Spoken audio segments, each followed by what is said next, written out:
Halo semuanya, hari ini senang sekali kita juga menerima kesediaan dari Bapak Kepala KDI, Bapak Budi, untuk menerima wawancara dari Radio Taiwan Internasional.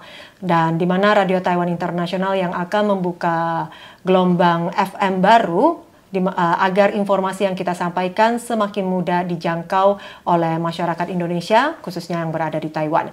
Nah, dalam hal ini kita juga meminta Pak Budi untuk memberikan beberapa pendapatnya terkait dengan informasi baru yang akan dibuka oleh RTI dengan gelombang FM ini. Oke, menurut Bapak, apakah informasi yang disajikan media-media di Taiwan, khususnya dalam berbahasa Indonesia, itu sudah dapat dipercaya, Pak? Ya, pertama saya mengucapkan terima kasih kepada RTI ya, atas kesediaan waktu datang ke kantor kami. Menurut saya begini ya, dengan kebebasan pers yang ada di Taiwan, kalau saya melihat kebebasan pers yang ada di Taiwan ini kebebasan yang bertanggung jawab. Saya lihat setiap individu walaupun bebas menyampaikan pendapatnya, tetapi mereka sangat bertanggung jawab terhadap apa yang disampaikan. Dan juga koridor hukum yang berlaku di Taiwan cukup jelas.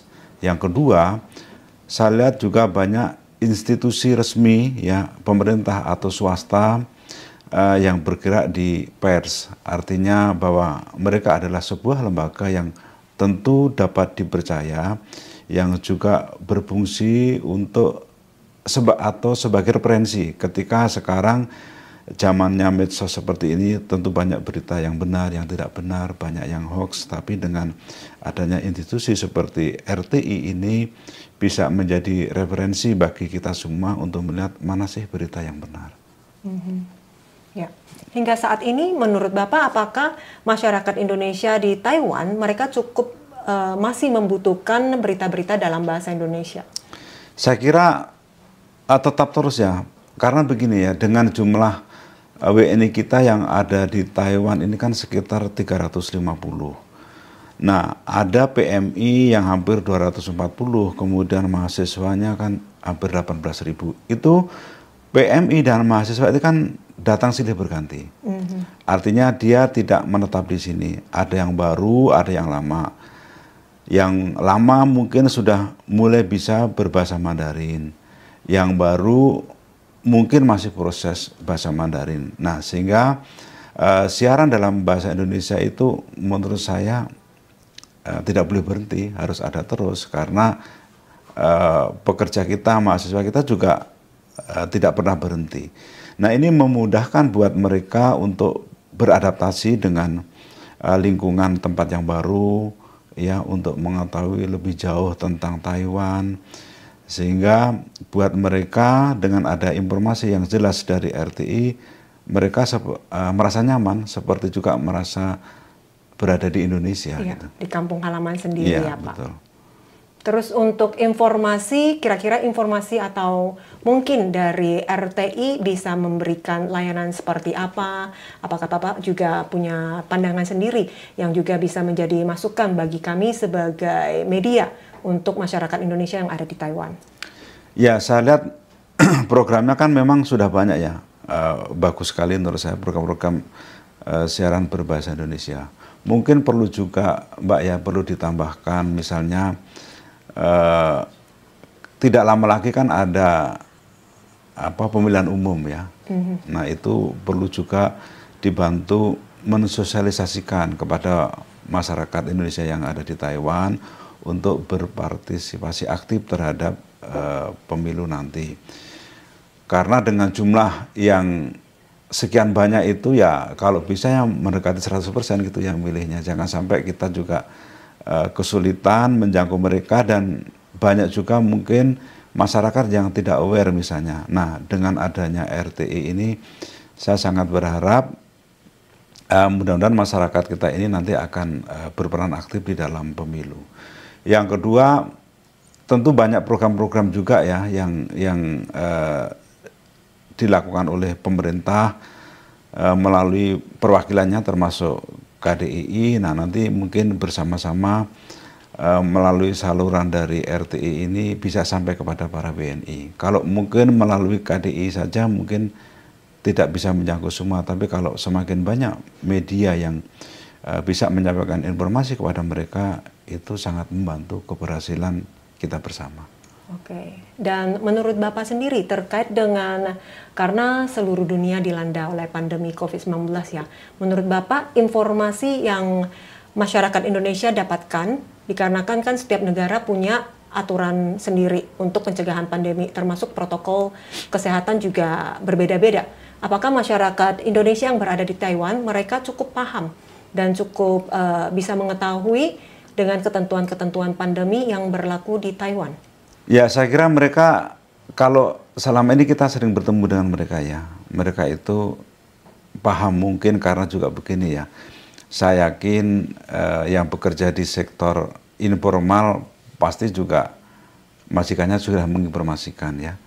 Yang bekerja di sektor formal seperti di pabrik pasti juga mereka sudah terinfo dengan baik. Dan kita dari KDI juga tidak henti-hentinya menyampaikan kepada masyarakat Indonesia untuk mengikuti protokol kesehatan yang berlaku. Tapi sekarang kan memang sudah mulai longgar ya. Sekarang seperti di Taiwan juga sudah tidak ada karantina ya. Sudah mulai banyak orang datang ke Taiwan. Saya pikir ini berita bagus buat kita semua. Termasuk juga ketika kita ke Indonesia pun juga sudah mulai longgar. Jadi ini perlu juga mungkin diupdate informasi ini oleh RTI kepada para WNI kita, sehingga mereka juga bisa menginformasikan kepada saudara-saudara mereka yang ada di Indonesia. Artinya kalau mau berkunjung ke Taiwan ini sudah lebih longgar ya. Jadi biar aktivitas ekonomi, pariwisata berjalan normal kembali, baik ke Taiwan maupun ke Indonesia. Oke, mungkin dalam kesempatan ini kita juga meminta saran dari Bapak apabila untuk RTI FM yang sudah dijalankan, mungkin ada program-program tertentu yang mungkin lebih cocok dengan masyarakat Indonesia yang ada di Taiwan. Ya, jadi menurut saya RTI ini salah satu media bagaimana membuat warga negara Indonesia, khususnya sih kalau saya melihat PMI dan mahasiswa ya, merasa nyaman untuk tinggal di Taiwan. Nah, salah satunya tentu adalah komunikasi. Komunikasi atau siaran-siaran berbahasa Indonesia mungkin tidak banyak ditemukan di negara lain. Saya lihat, saya juga baru melihat ini di Taiwan sebenarnya. Kalau di negara-negara lain itu ya mungkin berbahasa Inggris atau berbahasa lokal ya. Sehingga kita memang merasa asing dan kita benar-benar merasa di luar negeri. Nah, ketika seperti yang saya alami ketika saya di Taiwan, kemudian mendengar kok ada siaran berbahasa Indonesia seperti di tanah air sendiri, jadi rasanya kok nggak ada yang aneh di Taiwan ini, karena kami merasa juga ya sama aja seperti di Indonesia gitu. Oke, dan pertanyaan terakhir Pak, apa yang menjadi harapan Bapak terkait dengan peran kami Radio Taiwan Internasional gelombang FM ini di masa mendatang? Ya, pertama RTI menurut saya sangat membantu ya buat WNI kita, sangat benar membantu karena begini, RTI bisa menjadi mediator untuk kepentingan PMI, kepentingan mahasiswa ya dengan stakeholder terkait. Nah, yang kedua, berita-berita yang sering terjadi selama ini kan ada juga berita yang nggak jelas gitu ya. Nah, dengan adanya RTI ini menjadi referensi buat kita bahwa ada tentu masih institusi atau lembaga pers yang masih bisa dipercaya. Sehingga ketika ada berita-berita yang tidak benar, tapi ketika kita kemudian melihat di RTI mungkin kita menjadi oh ini yang benar sebenarnya. Nah, ini yang sangat kita harapkan, termasuk berita-berita tentang Indonesia.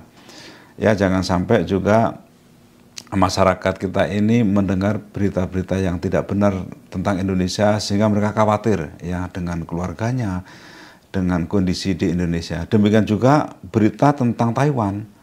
Banyak juga kan berita-berita yang kadang-kadang membuat banyak WNI kita itu menanyakan ke KDI sebenarnya kondisi di Taiwan seperti apa Pak dan sebagainya.